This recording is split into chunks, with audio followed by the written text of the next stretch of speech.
Olá, meus queridos irmãos e irmãs da nossa Igreja Particular de Lins. É com alegria que eu, Padre Denilson, venho meditar e refletir com vocês um pouco nesse tempo quaresmal que estamos vivenciando, o tema do ecumenismo. Como o nosso bispo Dom Francisco já gravou um vídeo e falou sobre a abertura da campanha da Fraternidade Ecumênica deste ano, de 2021, com o tema Fraternidade e Diálogo, Compromisso de Amor, com o lema Cristo é nossa paz, do que era dividido fez uma unidade, extraído da carta aos Efésios, capítulo 2, versículo 14.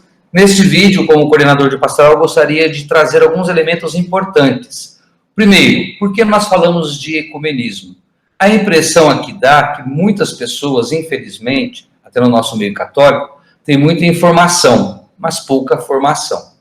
E o ecumenismo não é algo que a Igreja no Brasil inventou. O ecumenismo é um desejo do Espírito Santo no próprio seio da Igreja Universal.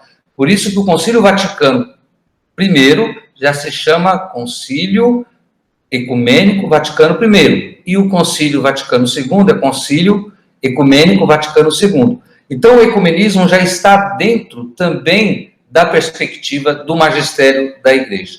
Por isso que eu quero trazer aqui duas realidades que são importantíssimas. O Concílio Vaticano II, que aconteceu em 1962 e terminou em 1965, é o último concílio que rege todos os outros concílios, não anula os outros concílios na história, mas vem trazer o quê? A plenitude das afirmações dogmáticas e pastorais e magisteriais da nossa Igreja Católica Apostólica Romana.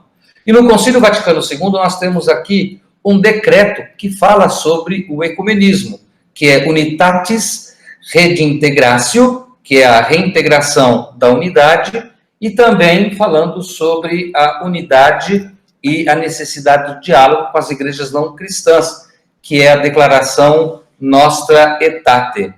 Quer dizer que essa declaração é direcionada às igrejas não cristãs. É o que nós chamamos, dentro da teologia, do diálogo interreligioso. Quando nós voltamos o diálogo para o mundo cristão, quando nós voltamos enquanto católicos, o nosso diálogo com os nossos irmãos separados, que é a expressão que usa o Concílio Vaticano II, mas dentro das igrejas cristãs, nós estamos estabelecendo o diálogo ecumênico. Então, a primeira diferença, o ecumenismo é a nossa tentativa de redescobrir a riqueza do diálogo entre os nossos irmãos cristãos. O diálogo interreligioso é a tentativa de estabelecermos um diálogo com os nossos irmãos e irmãs que não professam a fé cristã, outras religiões, sejam elas monoteístas, em um único Deus, ou politeístas. Fazendo essa diferença, é importante que a gente volte o nosso olhar para a natureza do ecumenismo. Então, quando a Igreja no Brasil, através da CNBB, que é um organismo, juntamente com o CONIC, que são essas igrejas cristãs que compõem esse Conselho Nacional de Igrejas, tem esse desafio pastoral de manter a unidade na fraternidade do diálogo, realmente a Igreja já falou isso há 50 anos atrás, no próprio Concílio Vaticano II. Por isso, então, é importante que, no diálogo, a gente não perca a nossa identidade e não tenhamos medo de enfrentar a alteridade.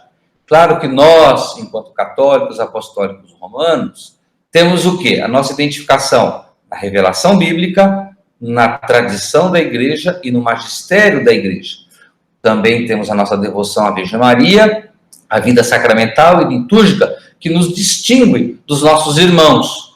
Mas, quando propomos o diálogo ecumênico, não é aquilo que nos separa, que nos divide, que deve estar realmente em pauta, mas o que nos une.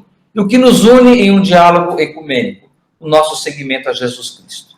É Ele, Jesus, o Salvador, revelador da salvação aos homens, que é o nosso ponto de encontro, a nossa unidade. E também, no nosso batismo, a missão que recebemos, como discípulos e missionários, de transformarmos a nossa sociedade em vista do reino dos céus. Então, é na obra da caridade, é na luta pela promoção da justiça social, pela defesa da vida, pelo cuidado da casa comum, da ecologia, é que nós nos encontramos enquanto cristãos. Agora, a Igreja, isso é importante dizer, dialoga não só com os cristãos, com os não cristãos, mas com toda a sociedade, com todos os homens e mulheres de boa vontade, inclusive até com ateísmo. Por isso, então, que eu gostaria de dizer o seguinte, que nesse decreto do Concílio Vaticano II, vai afirmar os padres conciliares a reintegração da unidade no capítulo 1 desse decreto. Entre todos os cristãos, é um dos objetivos principais do Sagrado Sínodo Ecumênico Vaticano II. Esta é uma afirmação do Papa e também dos padres conciliares, do nosso magistério da Igreja. O ecumenismo não é algo à parte da atividade da Igreja, mas é essencial na atividade missionária da Igreja, né? Por isso que, entre todos os cristãos, é um dos objetivos principais do Sagrado Sínodo.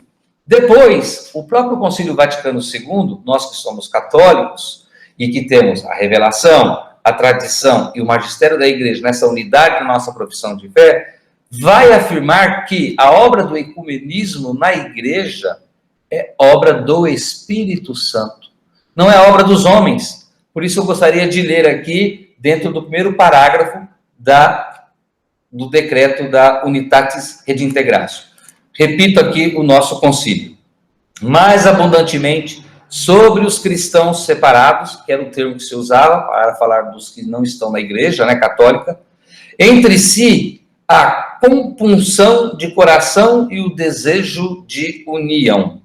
Muitos homens, por toda parte, sentiram o impulso desta graça e também, por obra do Espírito Santo, surgiu entre nossos irmãos separados, no caso, os cristãos não católicos, um movimento sempre mais amplo para restaurar a unidade de todos os cristãos. Aqui eu sinto uma frase que eu gosto muito e que é bom que a gente tenha claro no nosso coração.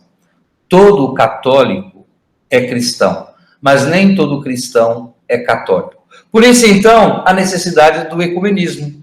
E aqui eu volto a dizer que o movimento ecumênico, como vai dizer o próprio Concílio Vaticano II, esse concílio ecumênico, afirma: por movimento ecumênico se entendem as atividades e iniciativas suscitadas e ordenadas em favor das várias necessidades da Igreja e as oportunidades dos tempos, no sentido de favorecer a unidade dos cristãos. E aí, então, requer o diálogo. Por isso, então, que o tema da campanha da fraternidade deste ano, de 2021, é fraternidade e diálogo, compromisso e amor.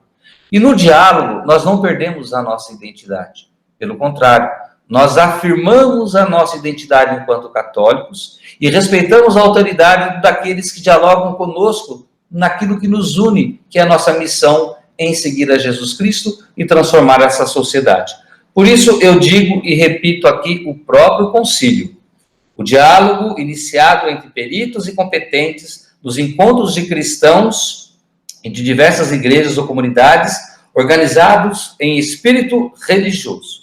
Ali, cada qual explica mais profundamente a doutrina da sua comunhão e apresenta as suas características. Com esse diálogo, todos adquirem conhecimento mais verdadeiro e uma avaliação mais adequada da doutrina e também da vida de uma e de outra comunhão eclesial. E para terminar, para não ser longo, eu gostaria de trazer aqui as conclusões deste próprio Concílio Ecumênico Vaticano II, que o ecumenismo é de toda a Igreja Católica, não é só da CNBB, não é só de um organismo.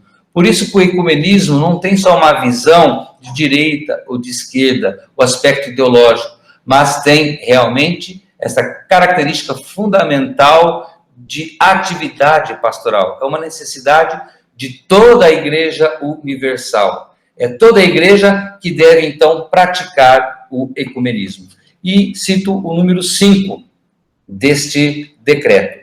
A solicitude para instaurar a união se impõe a toda a Igreja, tanto aos fiéis como aos pastores, e afeta a cada um em particular de acordo com a sua capacidade, quer na vida cristã cotidiana, quer nas investigações teológicas e históricas. Esta preocupação já manifesta, de certo modo, os laços fraternos existentes entre todos os cristãos e conduz à plena e perfeita unidade segundo a benevolência de Deus. Então, para terminar, meus queridos irmãos e irmãs da nossa Diocese de Lins, que nós não tenhamos medo de refletirmos a campanha da Fraternidade Ecumênica deste ano, que o lema é Cristo é nossa paz, do que era dividido fez uma unidade, que possamos realmente ouvir as vozes dos nossos pastores e colocarmos em prática a nossa missão. A nossa fidelidade, enquanto discípulos e missionários de Cristo, como cristãos e católicos, é sermos também obedientes à revelação bíblica, à tradição da igreja e o magistério da igreja.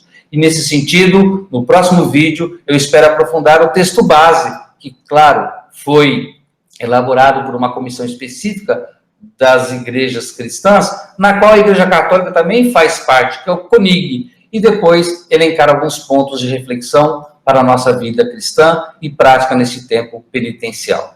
Fique sobre você, meu irmão, minha irmã, as mais copiosas bênçãos de Deus, que é Pai, Filho e Espírito Santo.